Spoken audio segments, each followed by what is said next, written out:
Hi guys, welcome back to another video. My name is Lady Morales. It's such a pleasure to have you guys back.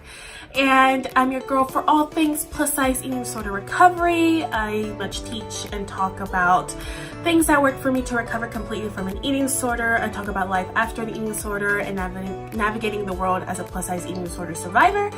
So without further ado, let's go ahead and jump into today's topic, which I think is a very relevant problem, quote unquote issue, problem, whatever, when you are embarking on an eating disorder recovery and your journey to complete freedom, right? So the topic is what to do if you still have this desire to be thin. What if you still want to be thin?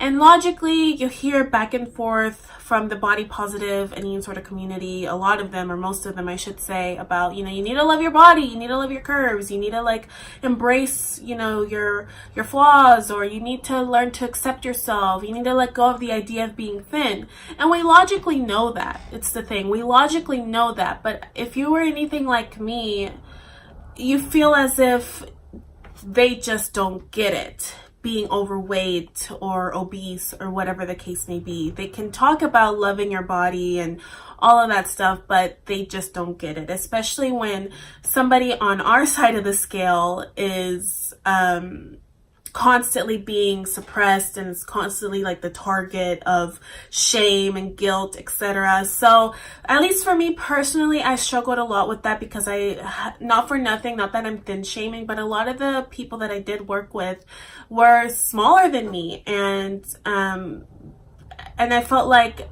they just didn't get it. Even though I will say, when you have an eating disorder, it doesn't matter how small you are or how big you are, the mindset is the same across the board.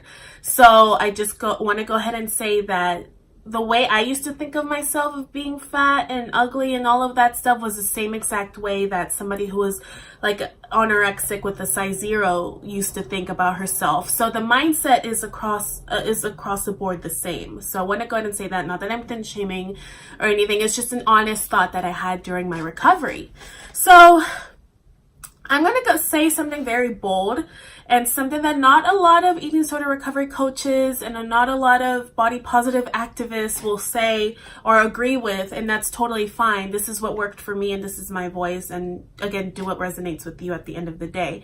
But for the most part, sorry guys, I'm sick. But for the most part, there's nothing wrong with wanting to look a certain way, especially when you're first starting out your recovery. You have this desire to be thin.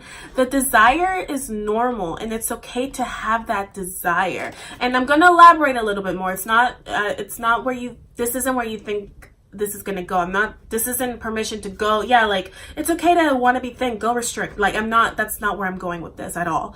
So let me just read a little bit of my highlights from my blog, and then I'm going to elaborate a little bit more. So there's nothing wrong with wanting or desiring something. With the topic of the desire to be thin, it's the reason we get into this mess in the first place.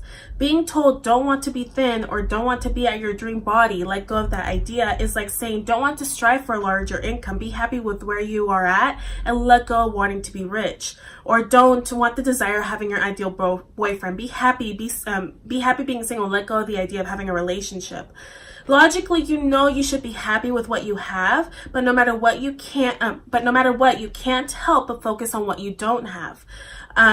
You want it so desperately and so bad that you will do anything to get it. Sadly, we learned the hard way that we don't have any control in our biological organism that is our body. So in other words, the thing is that the desire to still want to be thin is normal and it's okay. It just so happens that we're approaching it in the wrong way. We go on these diets, restrictions, detoxes, or whatever other self-harm measures that we enact on ourselves because we think that changing the outside will change the inside, but this could not be further from the truth. It's actually the other way around. When we learn to love our body and we start doing the inner work, the outer takes care of itself. And when we let go of the resistance and hate towards our body and we fall in love and learn to appreciate our bodies now, this is when we will see that changes actually happen, but not so fast. This doesn't end where you think it does. I can already hear a lot of you lying to yourselves and saying, yeah, I do love my body, off to go restrict. But wait a minute.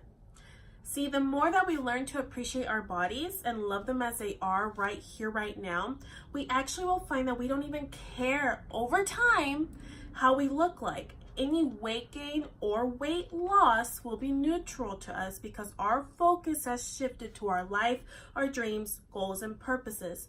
All of that wasted time beating ourselves up and being so mean to our bodies will finally go away, thus creating new space for this new chapter of our lives with our goals, interests, hobbies, etc. So I say all this to say that, again, make peace with this desire to want to be thin. Don't feel shame because you have that desire. It's okay to have it. But for the purposes of recovery, the thing is it's okay to have that desire, but we can be thin all day, every day, but if our inner world sucks, and no matter how thin we get, how beautiful we are, it doesn't matter, guys. We're always going to hate ourselves. It's going to be a never-ending war. And again, we approach this from backwards to forwards. We say, oh, first I have to change my external environment for the inner to change. I mean, why do you think people who win the lottery go broke or bankrupt in a few years? It's because they haven't changed their mindset about money. They're still living in this scarcity mindset. That's the same with your body. You have for your body to look the way you want it to look, you first have to love and accept your body the way it is right here, right now. And if you don't, you're never going to get anywhere. And no matter how thin you get, or no matter how thin you get, you're just always going to hate yourself, and you're always going to try to self-harm yourself with dieting, restriction, etc. It doesn't work like that, guys. We approach everything in regards to manifestation from first I gotta get this and then I'll feel XYZ. No, it's backwards. It's the other way around. I have some of the most gorgeous friends. I know some who are competing in pageants. I know some who are just beautiful and, again, who have that dream body. And I've had to experience these dark times for them where they just break down crying because they can't stand how they look. And they always tell me, like, I can't stop thinking about my weight. I hate my weight. I hate this. I hate that about myself. And this just goes to prove to you that really looks don't matter. Like, none of that matters if your mindset sucks. I had the intention to find practical ways to teach you guys on how to love your body. Because one thing is to say, oh, just love your body. But another thing is to actually find logical steps, action steps that you can take today to start loving your body. And it's crazy because I got this idea, this amazing download from my higher self. And it's crazy because, and I talk about in my blog post that Leor Alexandra, one of my favorite law of attraction YouTubers here, posted a video about pretty much talking about how to change your appearance and become more beautiful. And the beauty of that video is that she doesn't talk so much about taking action steps or finding ways to be more beautiful or what you can do or weight loss or anything like that. She doesn't give you any external action steps. She actually says, love your body so much until it looks the way that you want it to look. Which, spoiler alert, when you do love your body unconditionally, how you look and all of this, it's just, your weight or whatever, it's just as neutral as your hair or a body part or whatever. And because you've learned to love your body unconditionally, not conditionally.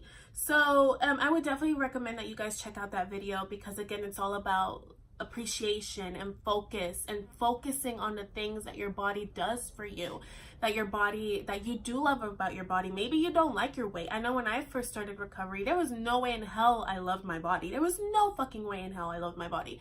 But I loved my hair. I loved my skin tone. Loved my teeth, my smile. So there were things that I was able to focus and milk out on my appreciation for it. And again, where your attention goes, it grows. The more you focus on those things, the more that they're going to expand and elaborate.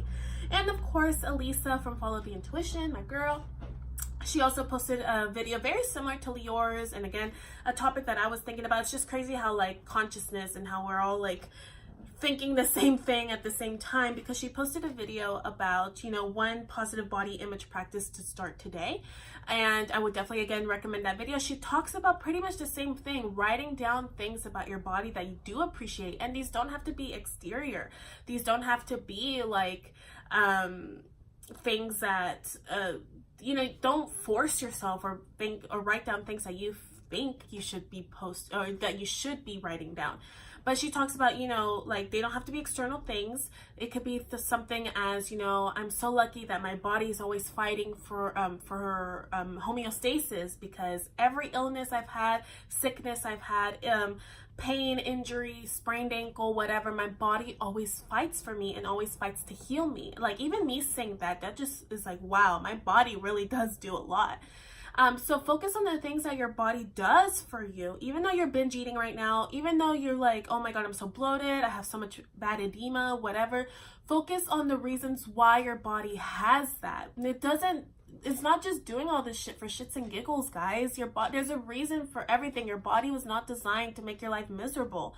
Write down and focus on the things that your body's doing for you. And you will see over time that begins to elaborate. You will begin to see that expand until, you know, you're just at peace with your body. It's just like, whatever, like, my body's my body.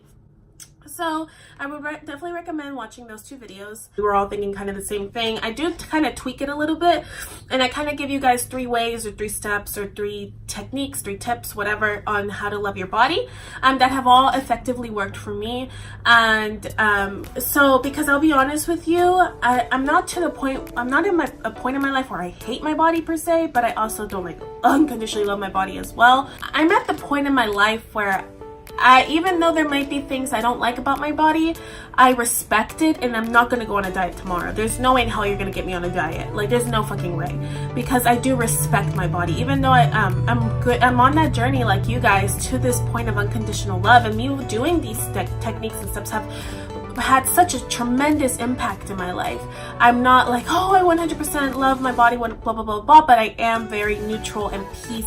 I'm at peace with my body, and I'm not ever going to put it through hell, ever. Like, it's not ever gonna happen, and I accept it. So, and most importantly, I appreciate it as well, because of all the amazing things it's done for me. So step 1,